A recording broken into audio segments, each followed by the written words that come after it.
I was so proud when I received a call from SMU. Asked me to go down for interview. Wow, my mother wake me up. Boy, SMU call. She must have been so happy. That was the first time I wear a stupid tie, man. Oh, you wore a tie. What color was it? I forgot. Lama.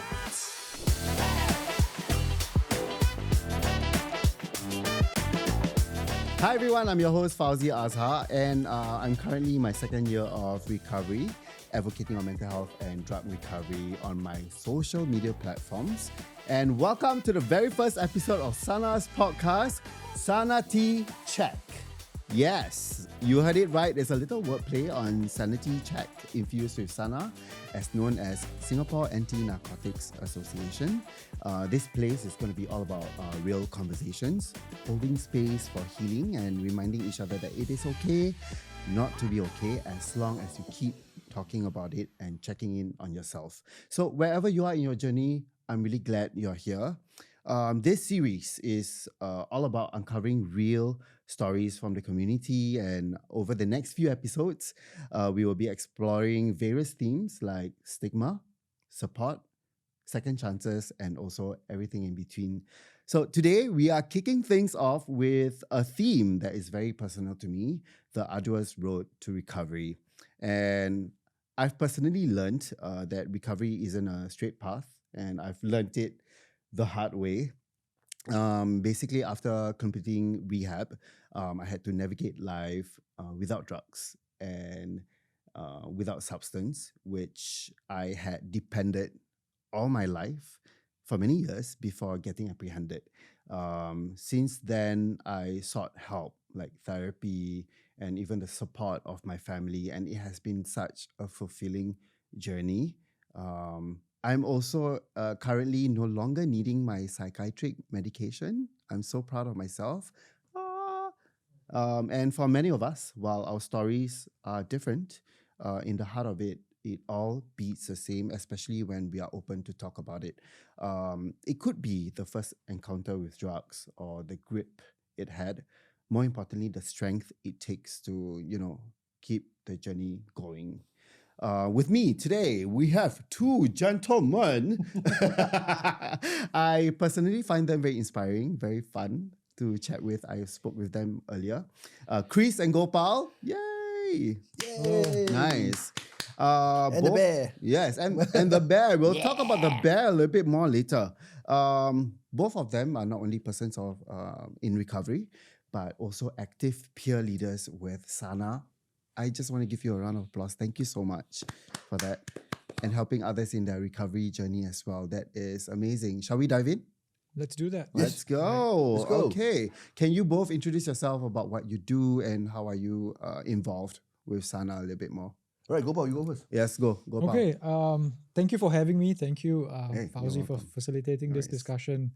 I think it's really important to bring some dialogues out into the community, and I hope for everyone that's tuning in, something from today may resonate. So my name's Gopal. I work as a psychotherapist and senior counselor with Center for Psychotherapy. I'm very passionate about upstream rehabilitation. So the work that I do brings me into court systems. With Sana, I volunteer as a Sana Kaki, where we come alongside persons in recovery and create intentional relationships with them, where we speak about the complexities of recovery and the process of change. I'm also a peer leader. Believing in upstream work, I'm quite passionate about prevention, where I go into schools and institutes of higher learning, and I speak about addiction and recovery in the hope of planting seeds in young minds so that they may then divert themselves and make important and informed decisions before saying no or saying yes to something that may, in a way, affect a person's personality. Right. Wow. Well, I feel a sense of comfort just listening to you sharing your life story and what you do in life. What about Chris? Chris, I let's just go. felt a sense of Oh. Yeah, yeah. Yes, Like, that's it. oh, Wow. yeah. I feel I safe didn't know around Gopal it. so team one. Oh, is it? And you So how? I'm not so team one. Yeah, it's okay. It's Right. okay. We are all from different walks of life, so Right. it's fine. I'm pretty Yes. sure you will be inspiring as well. Yeah, man. What do you do? Hi, everyone. I'm Chris here. I'm a social worker with Lakeside Family Services, specifically in their prison support services team. I'm also a East Coast Titan and a Sana peer leader. I volunteer in many things as long as it has anything to do with desisters or ex-inmates or ex-offenders. Mostly can see me there. Yep. I run programs inside prison, S2. It's called Circles of Change. I also assist in employment support services for inmates who, when they come out and they have no jobs, and we'll do our best to help them secure a job.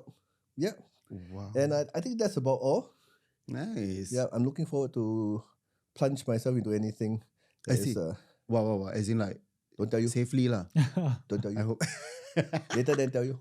Well, in fact, you also contribute a little bit more to the community, and I really appreciate Right. that. Thank you for doing what you do, bro. Yeah, thank you Yeah, for. Right. Oh, Well, I wait, love these that. two damn serious, yeah. Where God? Okay, we need to be more unserious, I guess. Yeah lah, relax. I see. Relax. Relax. Okay. Chris and Gopal, how do you all meet? How do we meet? Okay, I'll start. I met Chris in a support group. And in the support group, we were working on recovery, and then I found out that Chris was a professional in social work. Really, man, that time? Right. I already, And support then, group, I can't recall the name, but one thing I remember about Chris in the support group is he shared that he's very passionate about facilitating access to employment. And I was like, okay, this is a guy that I'm going to connect with because in my own work. Right. How do you remember Gopal then, since you can't remember anything? You heard about where we met. I totally forgot, really, where we met. Okay? Because I felt that I know him the longest time at it. Okay. The thing is that when he said just now in the support group, I just realized that, hey, we've been involved in many support groups. Correct. Right. And actually, I think these support groups are the ones that actually, Right. you make new friends, right? You make your good networking Support system. right? And then your support system. You find a community, man. Correct. Like today, I met you all lah. Yeah. You all lah, my new support system now. Yes. But yes, support group are the thing that, as a person's recovery, okay, these support groups are a very important way or channel or whatever it is Right. for us to come together to help support each other. Yes. And at the same time, learn from each other. Right. Because what we know, remember that time when I first come out from prison, I got no one. I thought I was okay, but I was alone. Yeah. And grit and determination actually don't really cut it. Right. Alone. Alone. You You need need other have to people. be in a Right. group. Yeah. Yes, you need other people. I mean, I think I just want to add on to what Chris is sharing. When I first came into my volunteering journey with Sana, I was doing events. Yes. We were thinking about events to do for persons in recovery and their families to come in and have a good pro-social fun time. And then it progressed to supporting volunteers who are journeying with persons in recovery. And then there was the continuing care support group, which Sana is also running. And I think I can totally vibe with what Chris is sharing, that when you come into a support group, you're not just working on recovery, you're also working on building new friendships. Yes. And I think meeting Chris in a support group was also enlightening for me because we are not just persons in recovery, we are also professionals in our own fields. And when you collaborate with peers in that way, it can also be a very enriching process, right? So I think going into a support group is more than just working on recovery. You're also working on the relational aspect of your life, right? That's amazing. That's one of the reasons why I want to give back to Sana, and that's why I'm hosting this series with Sana, because when I first went out of rehab, my case manager was from Sana, and that really changed and clicked everything for me, especially it was in the span of 1 year. She was this like very quiet and Muslim hijabi girl, and I think growing up, I feel guarded usually when it comes to like faith and everything, but she was the most non-judgmental. She was there to help me as a human being to another human being, and that's why I felt so connected with Sana, because I think there's something going on here, and we are like a community now. Absolutely. and they have brought me here with you guys. So I feel a sense of family down here, for sure. Right. Yeah. Thank you for that. I want to rewind back to what would you describe your past? I No think lah, my try. past, if I could describe it, it Yes. was chaos. Wow. Right. Okay. You? Speechless. Wow. Okay. Okay. I think I would have. I wouldn't say speechless. Like, Ah. it's, well, I kind of relish my past, no? Right. Because if it wasn't there, if I haven't been through what I've been through, Mhm. right, it wouldn't, I wouldn't be who I am today. I really like that because I resonate with that as well. I think mine would be loneliness. Because when you're struggling with substances, somehow there's a sense of loneliness that you don't know how to shout for help sometimes. But which brings me to another question: when did drugs enter first in your life? Or maybe Gopal can go first. Okay, thanks for the question, Fauzi. I think you brought up a really good point. Drugs is a very I thing. It isolates people, right? Whereas recovery is a very we thing. That's why we're here together in a community and trying to facilitate this dialogue. When I was 16 years old, I was an aspiring footballer, right? And I think I was very lucky back in the day. I used to attend football trials and I actually managed to get into a semi-professional club. And I think it was sports that kept me safe because back in the day when I was 16, I was a youth facing adversity. There were challenges at home. The individuals that I was interacting with would today be termed as at-risk youth. Drug consumption, cigarettes, alcohol was pretty common. I think even gang affiliation back in the day. I was pretty much exposed to these things, but football kept me safe. But at 16, what happened was I broke my ankle. And all the protective factors that I had, the goals and the dreams that I had formulated for my life were gone in an operation, and I was in a cast. And it was at that moment, I think, looking back now, where the well-meaning friends in my life came into the picture and said, "Look, Gopal, beer will numb and chase away the pain." And that was the first time I tried an intoxicant. And without an attachment relationship to football, there was a big void in my life. So I think alcohol was the gateway for me. Alcohol and cigarettes became normalized. And then I joined the local music scene. And that's when cannabis became available. And with the very distorted belief system that cannabis would help in the songwriting process, I was hitting on bongs and joints at a very young age. But then cannabis also affected my motivation and drive to do things. I became a pothead. I knew that I had things to get done, but I would just hit a joint and everything would be gone in a haze. So I think it was between the age of 16 to 18 where drugs, alcohol would become the base substance that I needed to just show up for life. And as I continued on that journey and in that process, I would become a functioning addict as a young adult.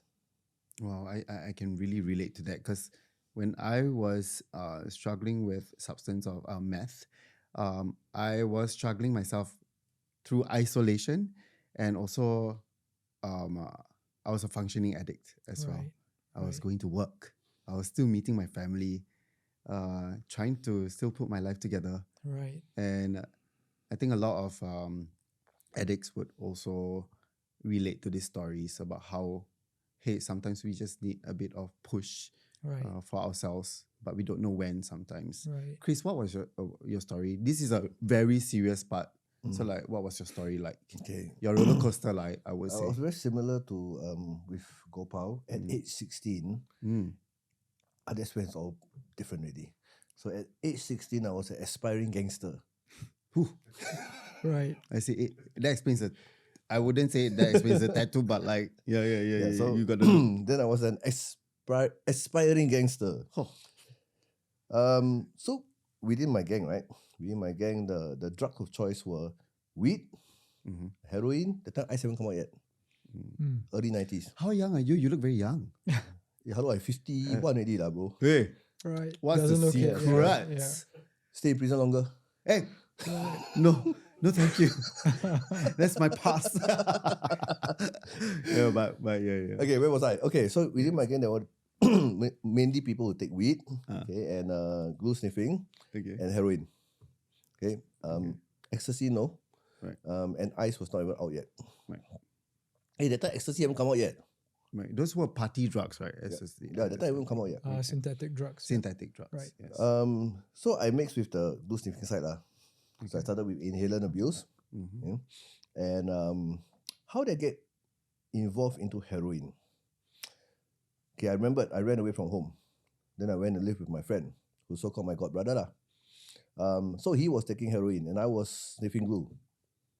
So he wanted to try glue. And I said, I want to try heroin. So we did exchange.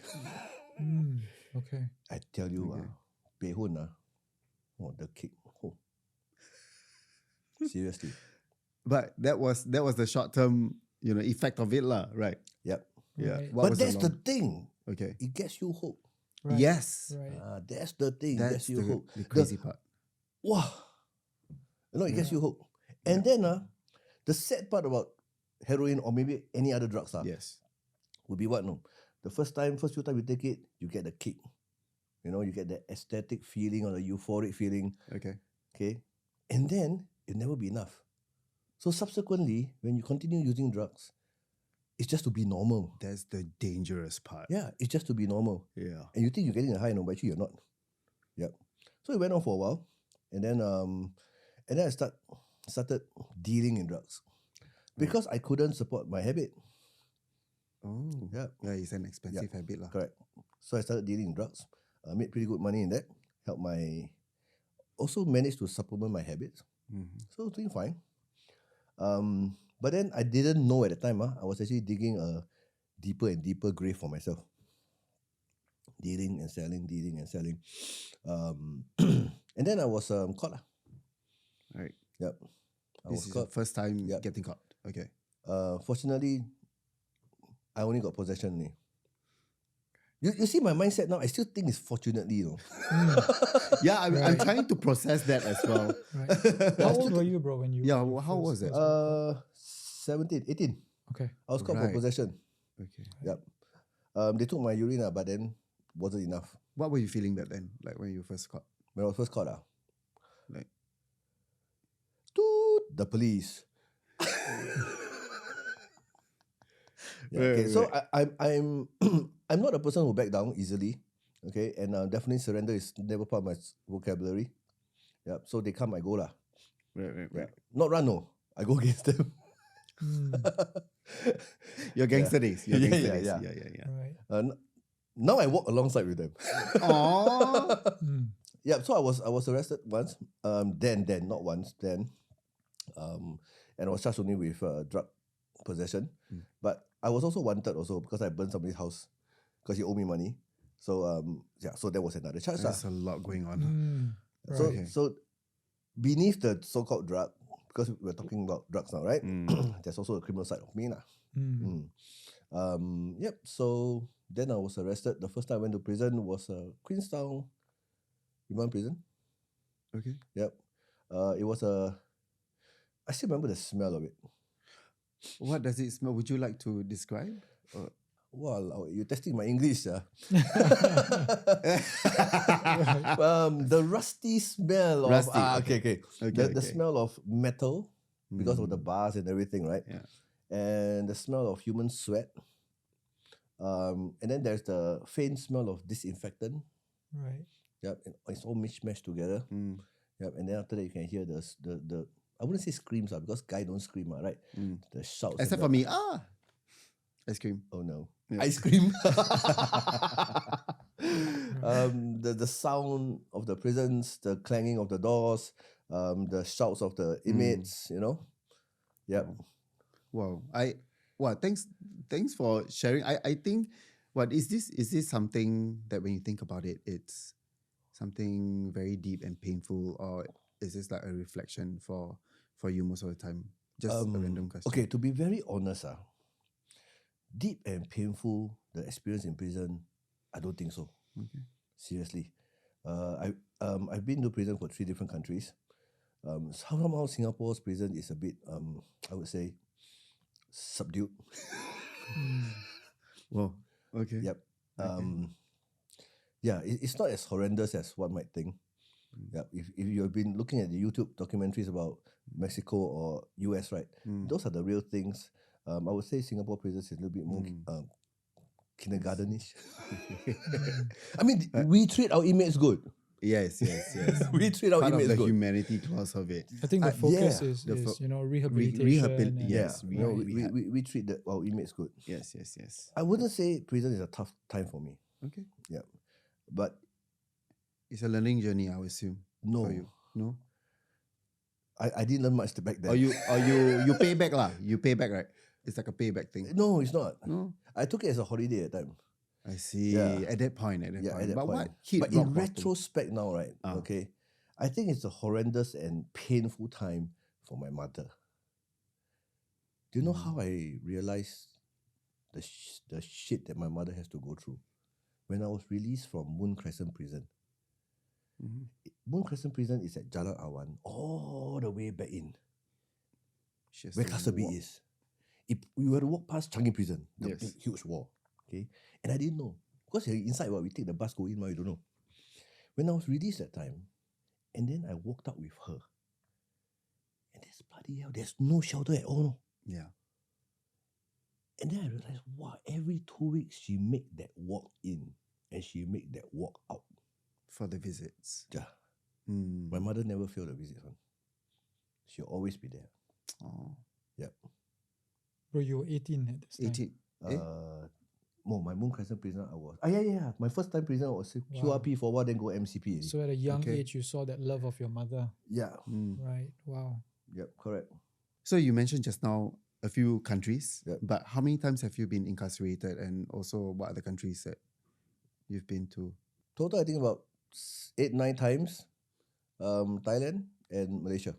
Well, you definitely have a lot of stories to share with us today. But Right. the question is, at which point did it hit rock bottom, and then you felt like, I must stop. I must The stop most doing this. recent one.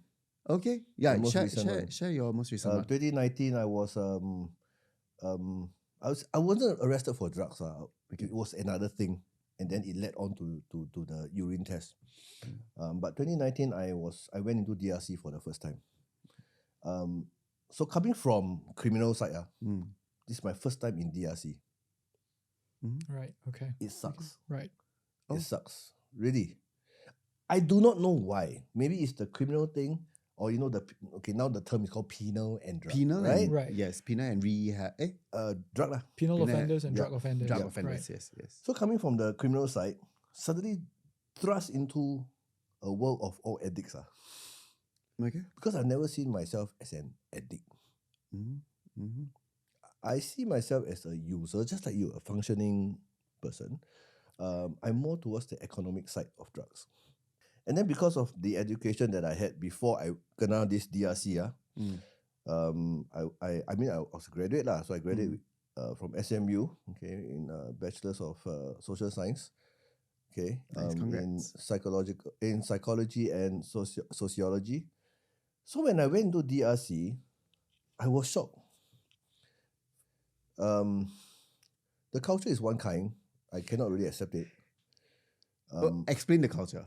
Because I have my own perception of rehab as well. Okay, to put it very bluntly, there's the Pai Kiang side, right? You see the criminal side, we have our the gangster side, everything. And then after this one, open unkia, Okay, so even in the so-called underworld, right, drug addicts are termed to be the lowest. The lowest. Yeah. I understand that. Yeah, you know that. When right? I went in. And then I feel I don't belong there. I see. Yeah.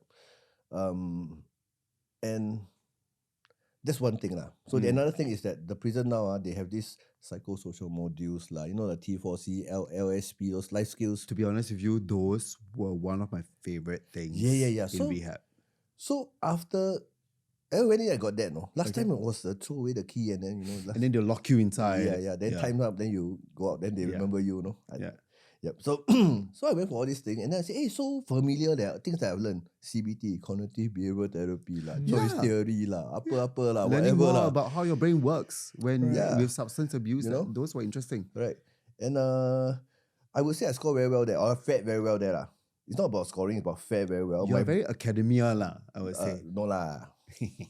No lah. But I asked a lot of stupid questions lah. I Until see, the I see. council do not answer, but yeah. Nice.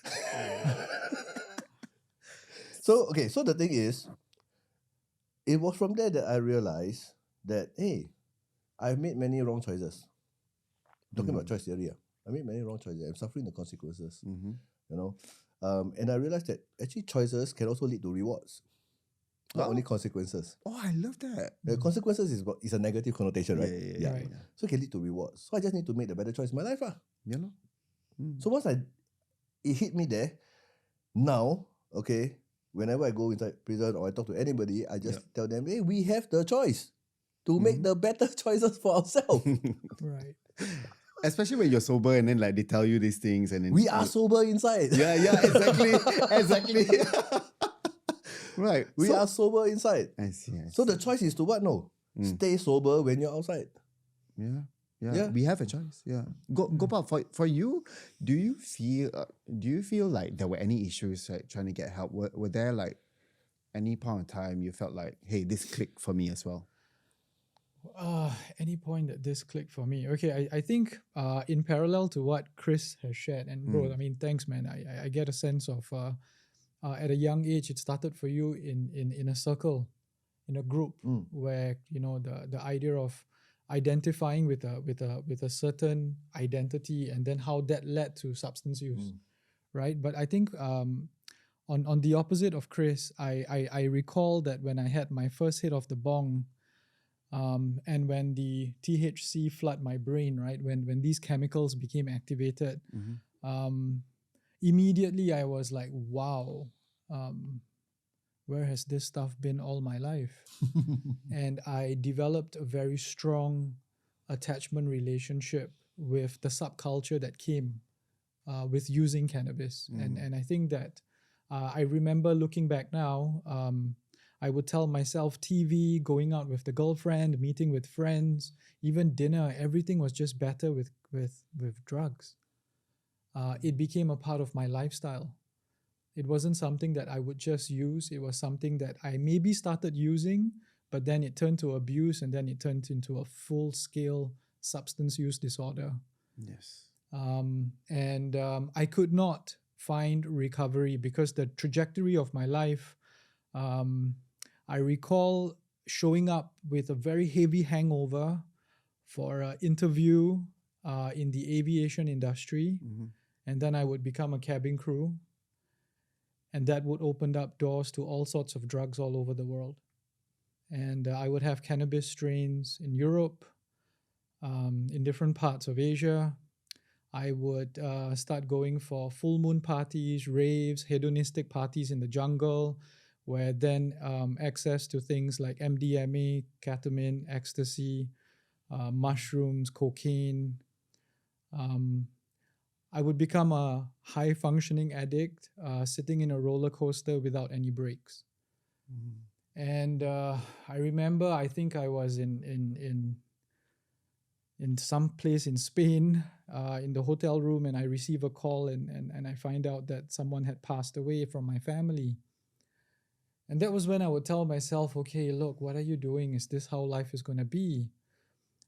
So I decided to enroll for a diploma in counseling psychology, telling myself that maybe by understanding how the mind works and understanding how people function, I may actually find myself, figure my own self out.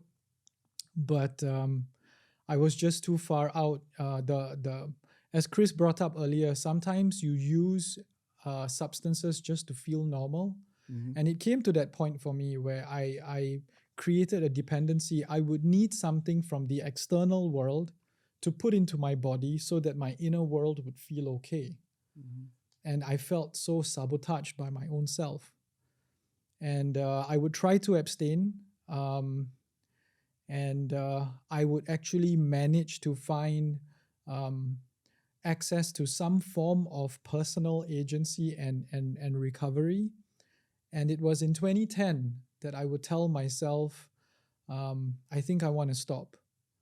I wanna do a career switch. Telling myself that I think if I switch careers, if I stop flying, I'll stop using drugs and I can actually change my life around.